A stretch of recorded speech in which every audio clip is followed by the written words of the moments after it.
పూజ్య గురుదేవులు తత్వవిధానంద సరస్వతి స్వాముల వారి దివ్య చరణారవిందములకు ప్రణమిల్లుతూ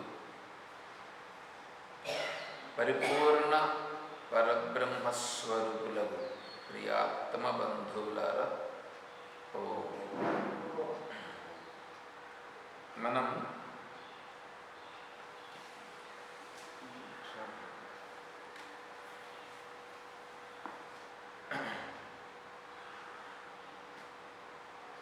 నిన్న ఒక ప్రశ్నను చూచినాం. ఆత్మ ఉన్నదా లేదా అంటే, ఉన్నది ఆత్మయే, ఆత్మ కంటే వేరు. అయితే ఆత్మ ఉంది కదా, ఆత్మ ఉంటే నాకు ఈ ప్రపంచంగా కనిపిస్తూ ఉంది.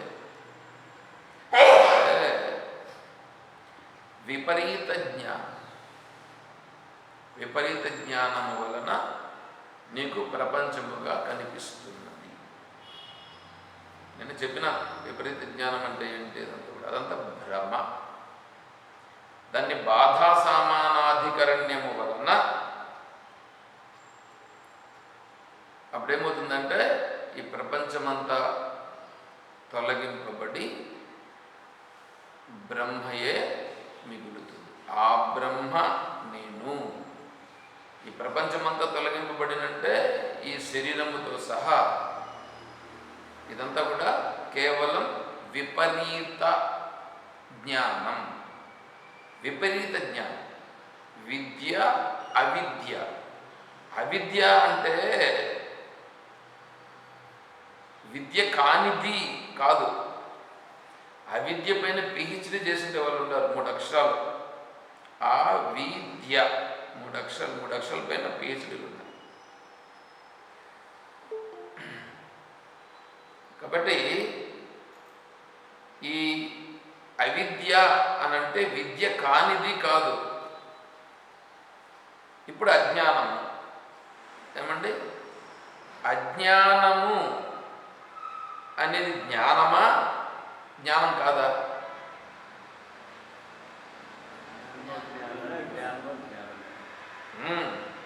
అజ్ఞానము కూడా జ్ఞానమే.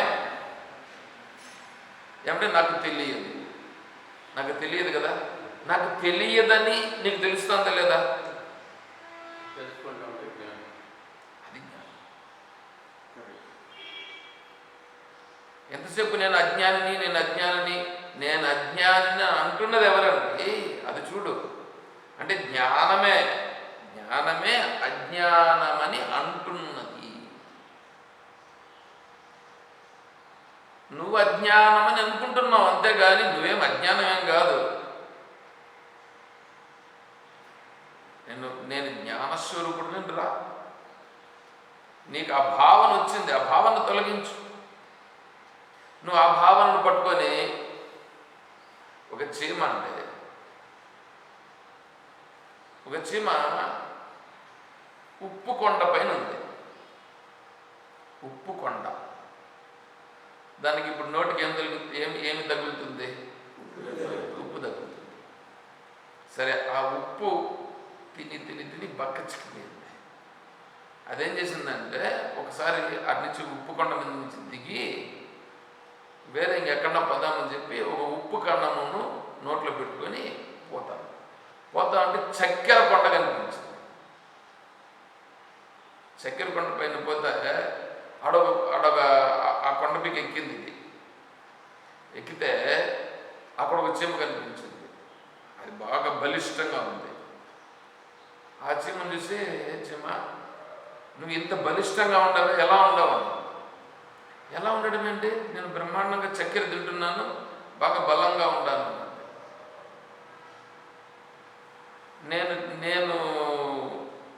నేను కూడా తింటున్నాను, కానీ నేను బలంగా లేనే అన్నది. నీ నోట్లో ఏముంది? నీ నోట్లో ఉప్పు పెట్టుకొని ఉండవు. ఆ ఉప్పును విడిచిపెట్టు. నీ నోట్లో పెట్టుకుంటే ఉప్పు కణమును విడిచిపెట్టి ఇప్పుడు నువ్వు ఎక్కడుండవు? చక్కెర కొండ మీద. ఇప్పుడు చక్కెరను తిను. చక్కెరను ఎత్తుకొని నోట్లో ఇప్పుడు ఎట్లుంటుంది? చక్కెర కొండపైకి వచ్చినా నోట్లో ఉప్పి పెట్టుకొని ఉంటే చక్కెర కొండ యొక్క తీయదనము తెలుస్తుందా?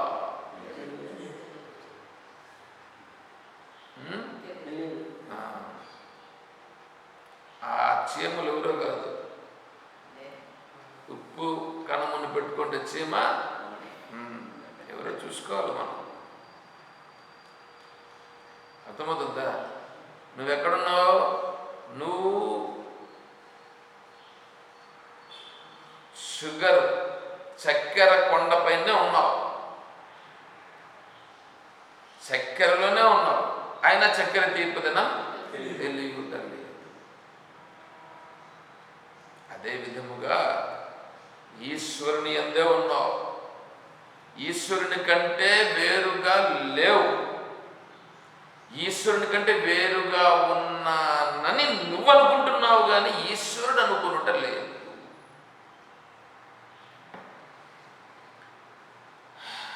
అర్థమైందా? ఇప్పుడు ఇవన్నీ చేస్తాం కదా ఎవరు? నేను చేస్తున్నానని అనుకుంటున్నావు, నువ్వు బంధింపబడుతున్నావు.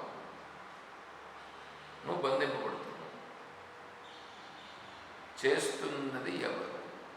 ఇప్పుడు ఎక్కడున్నావు నువ్వు?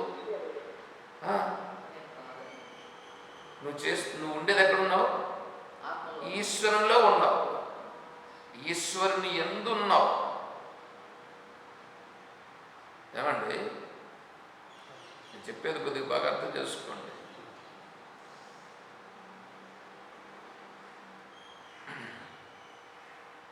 సత్వగుణం అంటే ఏంటి అనేదాన్ని ఒకసారి మీరు పరిశీలన చేస్తే, సత్వగుణం సర్వద్వారేషు దేహేస్మిన్ ప్రకాశ ఉపజాయతే జ్ఞానం యదా తదా విద్యాత్ వివృద్ధం సత్వమిత్యుత. సర్వద్వారేషు ఎన్ని ద్వారాలు ఉన్నాయి నీకు? 9 ద్వారాలు. ఇంకా 2 ద్వారాలు కూడా ఉన్నాయి. బొడ్డు రంధ్రం ఒకటి, సహస్రారం ఒకటి, 11 ద్వారాలు ఉన్నాయి. ఈ ద్వారాలన్నింటి ద్వారా కూడా సర్వద్వారేషు దేహేస్మిన్ ప్రకాశ ఉపజాయతే. ప్రకాశం అంటే జ్ఞానం అంటే ఈశ్వరుడే. నువ్వు ఈ 11 ద్వారాల గుండా నువ్వు చూసేదంతా ఈశ్వరుడే అని గుర్తించుట.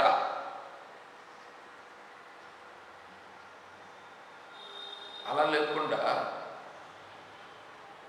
లేకుండా ఈశ్వరుడు కనిపించి ఈశ్వరుడు ఇస్తాడు అని అనుకుంటాడే వాడిని మూర్ఖుడు అంటారు. వాడు మూర్ఖుడు.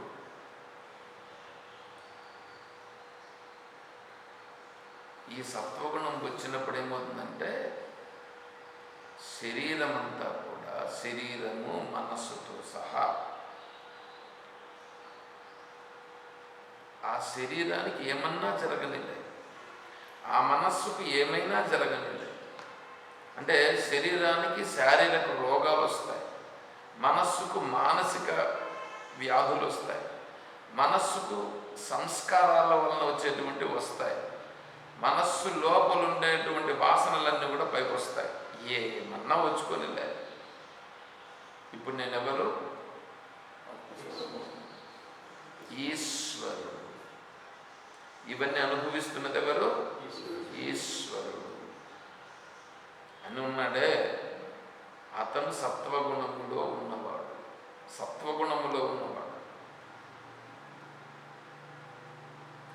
ఎవరన్నా ఏమన్నా అన్నారు? ఈశ్వరుడు అంటున్నాడు. ఏదో జరుగుతుంది, ఈశ్వరుడు జరిపిస్తున్నాడు. నాకు కష్టం వచ్చింది, ఈశ్వరుడు ఇచ్చాడు.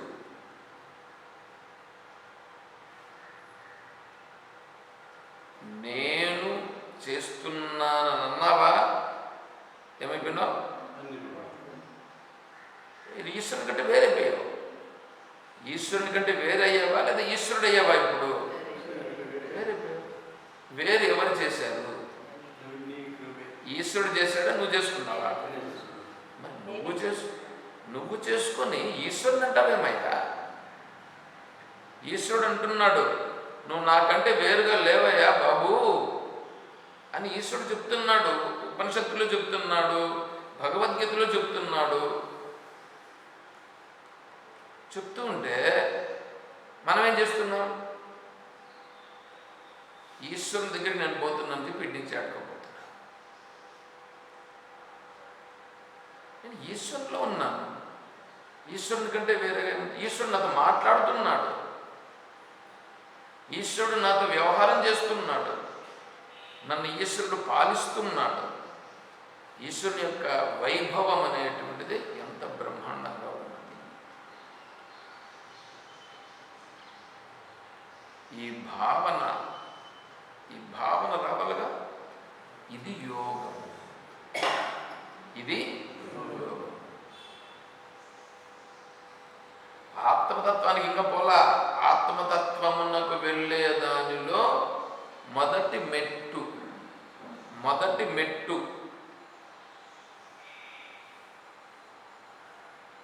ఇప్పుడేమవుతుందో తెలిసిన ఈ మనస్సు ప్రతిదానిని ఈశ్వరుని పైన ఉంచుతుంది.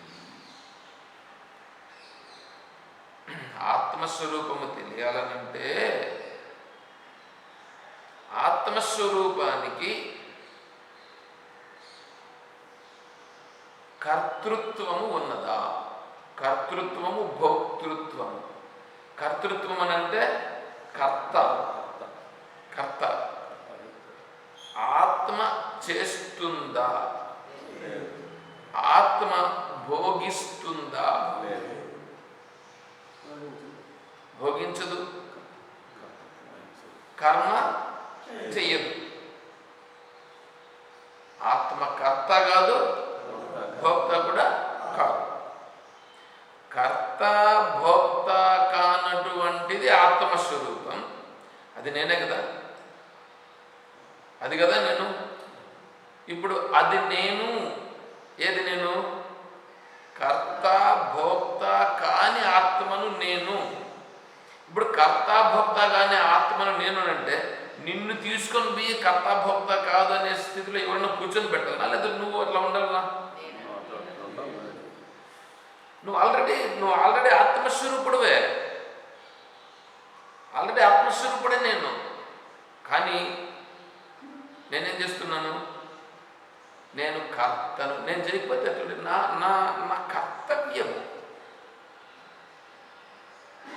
నా కర్తవ్యము, నా బాధ్యత అంటున్నామా లేదా? ఏమండి, భగవంతుని యొక్క తత్వం, ఆత్మతత్వం సామాన్యంగా బుద్ధికి పట్టదు. బుద్ధికి పట్టాలనంటే దాన్ని మనమే ఏం చేయాలా? మనమే ఆ బుద్ధిని రెడీ చేసుకుని ఆ మార్గంలో పంపించాలి. మనమే ప్రయత్నం చేస్తూ మనమే ఆ స్థితికి వెళ్ళేటువంటి ప్రయత్నంలోకి అడుగులు వేస్తామే, దానిని యోగము అంటారు. అది యోగం అంటే.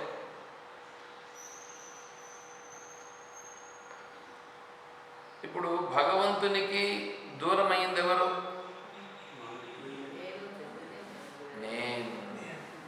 నేను నాతో నేనే కదా దూరమయ్యాను. నేను ఈశ్వరుడు కాదు అని నేనే కదా ఉన్నాను. నేనున్నాను లేదా ఈశ్వరుడు ఉన్నాడా? ఈశ్వరుడు ఎప్పుడు చెప్పలా మయా తతమిదం సర్వం జగదవ్యక్తమూర్తిన మత్స్థాని సర్వభూతాన్ని. సర్వభూతం లాయిందా ఉండవయ్యా, నాకంటే వేరుగా లేవు అవి అని అన్నాడు భగవంతుడు. మత్స్థాని సర్వభూతాన్ని నచాహం తే స్వస్థిత. అవి చేసేవాడితో నాకు పని లేదు నాయన, నాకు సంబంధం లేదు నాయన. అవి చేసుకుంటున్నాయి అంతే. వాడేం చేస్తున్నాడు? నేను పొద్దున్నే లేచినాను, నేను ఈ పని చేస్తున్నాను, నేను ఉద్యోగం చేస్తున్నాను, నేను వ్యాపారం చేస్తున్నాను, నేను పెళ్లి చేసుకున్నాను, నేను బిడ్డలు కంటున్నాను, నేను బిడ్డను కన్యాను. ఏమంటే మీరు చెప్పండి, మీరు ప్లాన్ చేసుకొని ఏమన్నా బిడ్డను గర్భవతులు అయ్యారా? మీరు బిడ్డను కన్నారా లేదా కనబడినదా?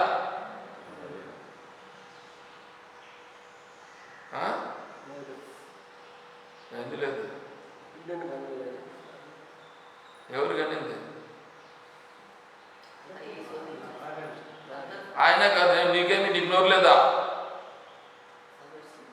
చెప్పబ్బా, నీ స్వభావం ఇది, నా స్వభావం ఏం తెలిసినా ఇట్లా కొంచెం గట్టిగా మాట్లాడడం నా స్వభావం. మీరు అట్లా చేస్తారు, నేను ఎట్లా మాట్లాడతాను. ఎందుకు ఎంతసేపు వేరే వాళ్ళని ఎందుకు వెళ్ళి చూపిస్తావు? నీకేమైంది నోరు? ఎంతసేపు అంటే వేరే వాళ్ళకి చెప్తాను నేను నీకు చెప్పట్లేదా? అర్థమవుతుందా? అంటే ఆయన ఒకటి నోరు తెలుస్తున్నాడు కాబట్టి చెప్పబ్బా, ఏబ్బా నువ్వు అంటే ఆయన ఒక ఉండి మీదంతా వెళ్ళిపోండి మీరు అంటే మీ అందరూ చెప్పట్లే.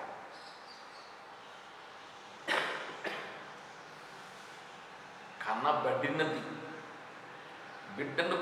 బిడ్డను ప్రకృతి కనిపించిందా లేదా? నువ్వు కన్నావా? అంతేనండి. పెళ్ళి నువ్వు చేసుకున్నవా చెయ్యబడినదా? ఇల్లు నువ్వు కట్టినవా కట్టబడినదా? నువ్వు బ్రతుకుతున్నావా లేదా బ్రతకబడుతున్నావా? నువ్వు నీళ్లు తాగుతున్నావా తాగబడుచున్నదా? నువ్వు ఏం పని చేస్తున్నావు చెప్పబ్బా, ఒక్కటి చెప్పు. నువ్వు చేస్తాంటే పని ఒకటి చెప్పు. గోర్లు పెరుగుచున్నాయా లేదా నువ్వు పెంచుచున్నావా?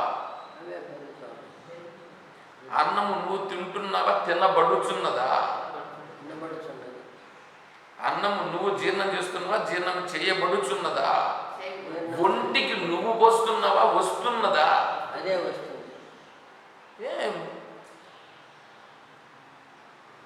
వెంట్రుకలు నువ్వు పెంచుచున్నావా పెరుగుచున్నాయా? కళ్ళు చూస్తున్నాయా లేదా నువ్వు చూస్తున్నావా? మరి నువ్వు ఏం పని చేస్తున్నావు? మరి ఎన్ని ఈశ్వరుడు ఇట్లా చేస్తూ ఉంటే నేను చూస్తున్నాను, నేను పెళ్లి చేసుకున్నాను, నేను ఇల్లు కట్టినాను, నేను బిడ్డలు కన్యాను. నువ్వు ఏడంటే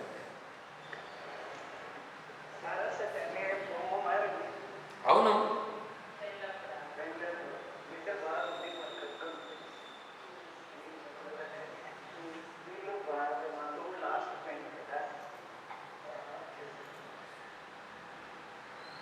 కాబట్టి అన్ని ఈశ్వరుని చేత చేయబడుచున్నవి. ఈశ్వరుని చేత చేయబడుచున్నవి. అవునా? ఇప్పుడు నువ్వేమనాలా? ఈశ్వరుడు చేపిస్తున్నాడు అంతే కదండి అనాల్సింది. ఇది కర్మయోగం. ఇది కర్మయోగం. ఎందుకంటే ఇంతవరకు ఈశ్వరుని కంటే నేను వేరైపోయినాను. ఈశ్వరుని కంటే నేను వేరుగా నేనైనాను. ఇప్పుడు మళ్ళీ నేనేమవుతున్నాను? నేనే ఈశ్వరుని దగ్గరికి వస్తున్నాను, ప్రయత్నం చేస్తున్నాను. మళ్ళీ వేరేది వచ్చి నన్ను ఎత్తినేస్తారని ఎవరో నాయన నేనేం చేయగలుగుతానయ్యా? ఈశ్వరుడు ఏం చెప్పిస్తే అది జరుగుతుంది అని మనము ఇలా చేసామని అనుకోండి. ఈశ్వరుడు ఏం చెప్పిస్తే అది జరుగుతుంది అని నువ్వు ఉంటే ఏమవుతుందో తెలిసిన క్రమంగా నువ్వు నిజంగా ఉండావా లేదా అని నీ చుట్టూ ఉండేవాళ్ళు చూస్తారండి. నీ పైన భారం వేసి నిన్ను ఉపయోగించుకుంటున్నారు. నీ చుట్టూ ఉండరే, నీ చుట్టూ ఉండేది ఎవరు? ప్రపంచం కాదు. నీ ఇంటిలో నువ్వు ఇల్లని అనుకుంటున్నావు చూడు, నువ్వు ఇల్లని అనుకుంటున్నావే, ఆ ఇంట్లో నేనుండి చేస్తున్నానని నువ్వు అనుకుంటున్నావే, వాళ్ళు నువ్వు చేస్తున్నావు కాబట్టి చెయ్యని ఉండాలి. నువ్వు చేస్తున్నావు కాబట్టి చెయ్యని ఉండాలి. నువ్వు అంతా ఈశ్వరుడు చేస్తున్నాడప్ప అని నువ్వు ఉన్నావు అనుకో, ఒకసారి 2 సార్లు 3 సార్లు వాళ్ళు కూడా ఏం చేస్తారంటే, ఎందుకు నువ్వు చేయలేవా అని అడుగుతారు. నీ పైన భారం వేస్తారు. అయ్యా ఈశ్వరుడు ఎలా జరిగితే, ఎలా చేపిస్తే అలా జరుగుతుంది. ప్రతి దానికి దద్యన్నారాయణత్యేవం ప్రతివాక్యం సదా యతి ఉపనిషత్ వాక్యం. ఉపనిషత్ చెప్తుంది, ప్రతి వాక్యాన్ని నువ్వు ఏమైనా మాట్లాడు, నారాయణుడు చేపిస్తున్నాడు, నారాయణుడు చేపిస్తున్నాడు. మరి నేను నారాయణుని చేతిలో ఒక కీలు బొమ్మను, అంటే నారాయణుడు ఇలా ఈ శరీరం ద్వారా చేపిస్తున్నాడు అని ఉండాలి భావన. ఇది యోగం, ఇది యోగం, కర్మయోగము. ఇది కర్మ యోగము. ఇలా ఇలా చేయుట కర్మయోగము. ఇలా చెయ్యలేం మనం. కావాల్సింటే మీరు ప్రయత్నం చేసి చూడండి, మీరు చేయలేరు. అలా ఉండుట కొరకు ప్రయత్నము చేయుట, అది కర్మయోగం. అలా ఉండుట కొరకు ప్రయత్నము చేయుట కర్మ యోగము. ప్రయత్నం అంటే నీ మనసు నిలవదండి. ఎందుకు తెలుసా?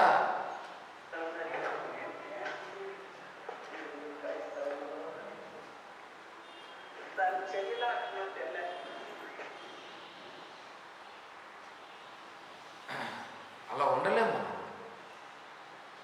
మనం ఏం చేయాలో తెలిసిన, దాన్ని ప్రయత్నం చేస్తూ ఉండాలి. ఎందుకంటే మనకు బాగా పట్టిపోయింది ఉంటే ఏం తెలిసిన, నేను చేస్తున్నాను. అదేమన్నా అట్లా జరిగిందని అనుకోండి, అట్లా ఏదన్నా జరిగితే ఎందుకు అట్లా చేశారు?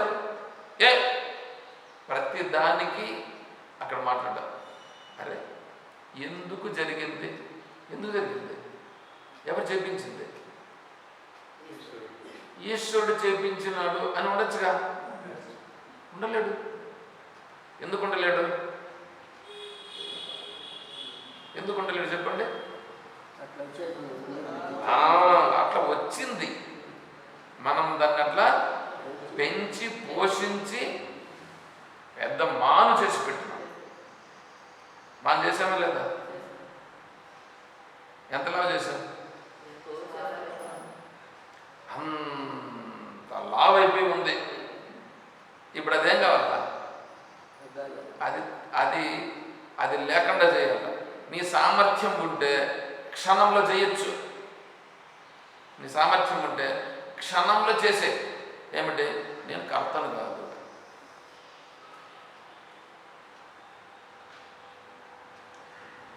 ఏమో జరుపుకుంటాను, నాకు సంబంధం లేదు. ఇది క్షణం. ఏమంటే నువ్వు ఉండగలిగితే ఉండగలవా? ఉండలేదు. ఎందుకంటే అది రాదు.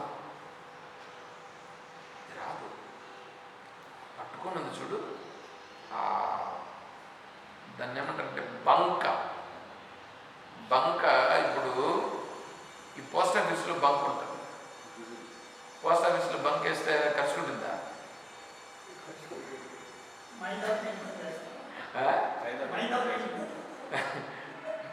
అదేదో కొద్దిగా ఉంటే కన్నా పర్లేదు, కానీ అది మామూలుగా నేను కూడా ఇప్పుడు ఈ మధ్యలో ఒకసారి పోస్ట్ చేసేది అనుకున్నాను.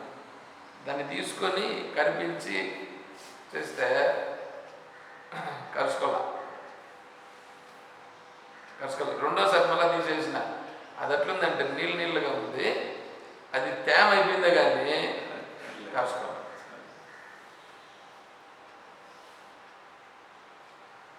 మళ్ళీ దాన్ని తీసి లోపల నుంచి తీసి ఏదో చేస్తే ఏదో కొద్దిగా పట్టుకున్నది. సరే అని మళ్ళీ కొంచెం ఇది చేసి గట్టిగా ఏదో చేసి మళ్ళీ ఏదో చేసాం. అదే ఇప్పుడు మీకు ఈ ఫ్లిప్కార్ట్ వాళ్ళు కానీ అమెజాన్ వాళ్ళది కానీ పార్సల్స్ వస్తున్నాయా చూస్తే దాన్ని ఇట్లా తీయండి చూద్దాం. నువ్వు తీయలేవు అది కూడా గమ్మే కదా, వాళ్ళు వేసినది కూడా గమ్మే కదా, తీయలేవు. దానికంటే ఇంకా ఎక్కువగా కలుసుకొని ఉండమా లేదా? మనం దానికంటే ఎక్కువగా కలుసుకొని ఉండమా లేదా? ఇప్పుడు మీ కొడుకుని వేరే వాళ్ళు వీడు తప్పు చేసిందేనే ఏమో అంటున్నారండి.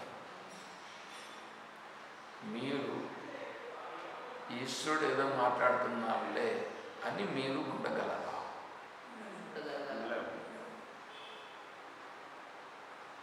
చూసుకోవాలి. పడిపోతారు.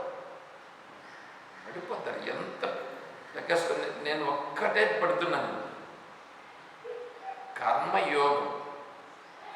కర్మయోగం దగ్గరికి వచ్చేటప్పటికి చూడు, అలా ఉండగలగడం అనేది ఉందే, అది కర్మయోగం.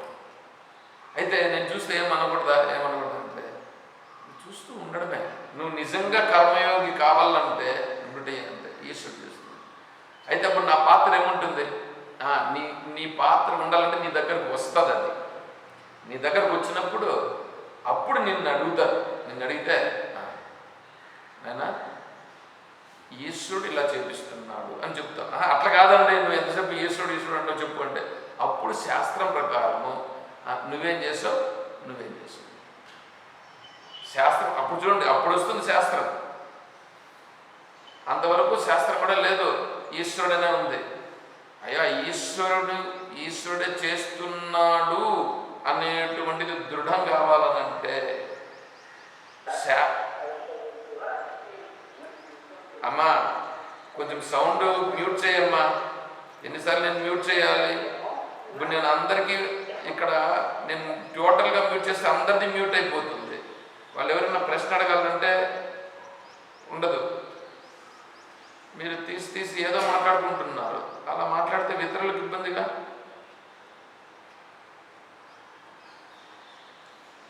కాబట్టి ఈశ్వర భావన రావాలంటే 11వ అధ్యాయంలో వచ్చింది విశ్వరూపం. 11వ అధ్యాయం వరకు విశ్వరూపం రాలా, అంతవరకు ఈశ్వరునికి సంబంధించిన వివరణ వచ్చింది. 7వ అధ్యాయం వరకు వీడు ఈశ్వరునికి సరెండర్ కావడం. 6వ అధ్యాయం చివరికి వచ్చేటప్పటికి యోగి నామపి సర్వేష మద్గతే